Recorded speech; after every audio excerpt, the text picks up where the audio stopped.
Dans le pays d'Égypte, le Seigneur dit à Moïse et à son frère Aaron, ce mois-ci sera pour vous le premier des mois. Il marquera pour vous le commencement de l'année.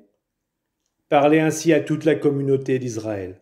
Le 10 de ce mois, que l'on prenne un agneau par famille, un agneau par maison. Si la maisonnée est trop peu nombreuse pour un agneau, elle le prendra avec son voisin le plus proche, selon le nombre des personnes. Vous choisirez l'agneau d'après ce que chacun peut manger. Ce sera une bête sans défaut, un mâle de l'année. Vous prendrez un agneau ou un chevreau. Vous le garderez jusqu'au 14e jour du mois. Dans toute l'assemblée de la communauté d'Israël, on l'immolera au coucher du soleil. On prendra du sang que l'on mettra sur les deux montants et sur le linteau des maisons où on le mangera. On mangera sa chair cette nuit-là. On la mangera rôtie au feu, avec des pains sans levain et des herbes amères. Vous n'en mangerez aucun morceau qui soit moitié cuit ou qui soit bouilli. Tout sera rôti au feu, y compris la tête, les jarrets et les entrailles. Vous n'en garderez rien pour le lendemain.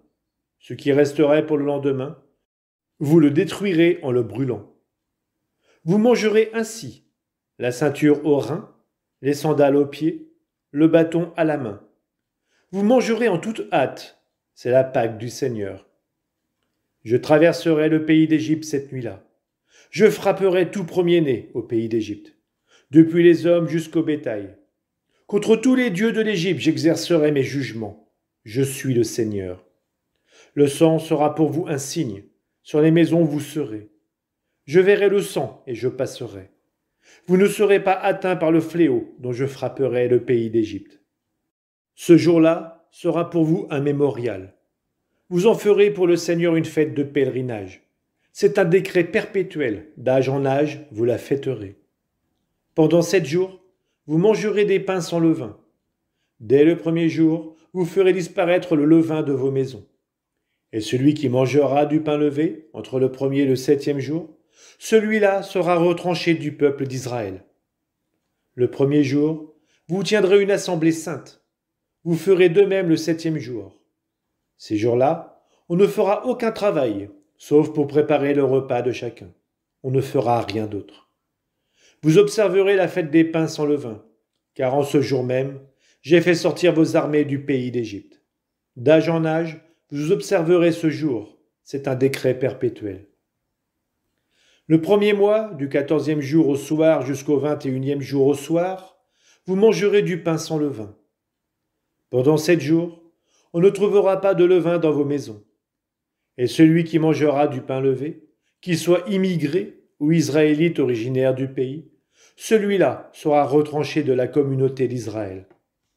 Vous ne mangerez aucun pain levé. Où que vous habitiez, vous mangerez des pains sans levain. Moïse convoqua tous les anciens d'Israël et leur dit, prenez un agneau par clan et immolez-le pour la Pâque. Puis vous prendrez un bouquet d'hysope. Vous le tremperez dans le sang que vous aurez recueilli dans un récipient, et vous étendrez le sang sur le linteau et les deux montants de la porte. Que nul d'entre vous ne sorte de sa maison avant le matin. Ainsi, lorsque le Seigneur traversera l'Égypte pour la frapper, et qu'il verra le sang sur le linteau et les deux montants, il passera cette maison sans permettre à l'exterminateur d'y entrer pour la frapper. Vous observerez cette parole comme un décret perpétuel pour vous et vos fils. Quand vous serez entrés dans le pays que le Seigneur vous donnera, comme il l'a dit, vous conserverez ce rite. Et quand vos fils vous demanderont « Que signifie pour vous ce rite ?» vous répondrez « C'est le sacrifice de la Pâque en l'honneur du Seigneur. Il a passé les maisons des fils d'Israël en Égypte. Lorsqu'il a frappé l'Égypte, il a épargné nos maisons. » Alors le peuple s'inclina et se prosterna. Puis les fils d'Israël s'en allèrent et firent comme le Seigneur l'avait ordonné à Moïse et à Aaron. Au milieu de la nuit, le Seigneur frappa tous les premiers-nés de l'Égypte, du premier-né de Pharaon qui siège sur le trône, jusqu'au premier-né du captif dans sa prison, et tous les premiers-nés du bétail. Cette nuit-là, Pharaon se leva, ainsi que tous ses serviteurs et tous les Égyptiens. Et une immense clameur s'éleva en Égypte, car il n'y avait pas une seule maison sans un mort. Pharaon convoqua Moïse et Aaron en pleine nuit et leur dit Levez-vous, sortez du milieu de mon peuple, vous et les fils d'Israël, allez, servez le Seigneur comme vous l'avez demandé. Même votre bétail, le petit et le gros, prenez-le comme vous l'avez demandé, et partez. Appelez sur moi la bénédiction. Les Égyptiens pressèrent le peuple d'Israël de quitter le pays au plus vite, car ils se disaient, nous allons tous mourir. Le peuple emporta la pâte avant qu'elle n'ait levé. Ils enveloppèrent les pétrins dans leurs manteaux et les mirent sur leurs épaules. Les fils d'Israël avaient agi selon la parole de Moïse. Ils avaient demandé aux Égyptiens des objets d'argent, des objets d'or et des manteaux. Le Seigneur fit que son peuple trouve grâce aux yeux des Égyptiens. Ils cédèrent à leur demande. Ainsi les fils d'Israël dépouillèrent-ils les Égyptiens. Les fils d'Israël partirent de la ville de Ramsès en direction de Sukkot, au nombre d'environ 600 000, sans compter les enfants.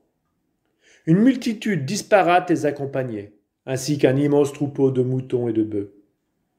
Ils firent cuire des galettes sans levain, avec la pâte qu'ils avaient emportée d'Égypte, et qui n'avait pas levé. En effet, ils avaient été chassés d'Égypte, sans avoir eu le temps de faire des provisions. Le séjour des fils d'Israël en Égypte avait duré 430 ans. Et c'est au bout de 430 ans, c'est en ce jour même que toutes les armées du Seigneur sortirent du pays d'Égypte. Ce fut une nuit de veille pour le Seigneur, quand il fit sortir d'Égypte les fils d'Israël. Ce doit être pour eux, de génération en génération, une nuit de veille en l'honneur du Seigneur. Le Seigneur dit à Moïse et à Aaron, « Voici le rituel pour la Pâque. Aucun étranger n'en mangera. Tout esclave à qui a pris l'argent, tu le circoncieras, et alors il pourra en manger. Ni l'hôte ni le salarié n'en mangeront. On la mangera dans une seule maison. Tu ne sortiras de cette maison aucun morceau de viande. Vous ne briserez aucun de ses os. Toute la communauté d'Israël observera ce rituel. Si un immigré qui réside chez toi veut célébrer la Pâque pour le Seigneur, tous les hommes de sa maison devront être circoncis. Alors il pourra s'approcher pour célébrer. Il sera considéré comme un Israélite originaire du pays. Mais celui qui n'aura pas été circoncis n'en mangera pas. La loi sera la même pour l'Israélite de souche et pour l'immigré qui réside chez vous. Tous les fils d'Israël firent comme le Seigneur l'avait ordonné à Moïse et à Aaron. Ils firent ainsi. C'est en ce jour même que le Seigneur fit sortir du pays d'Égypte les fils d'Israël rangés comme une armée.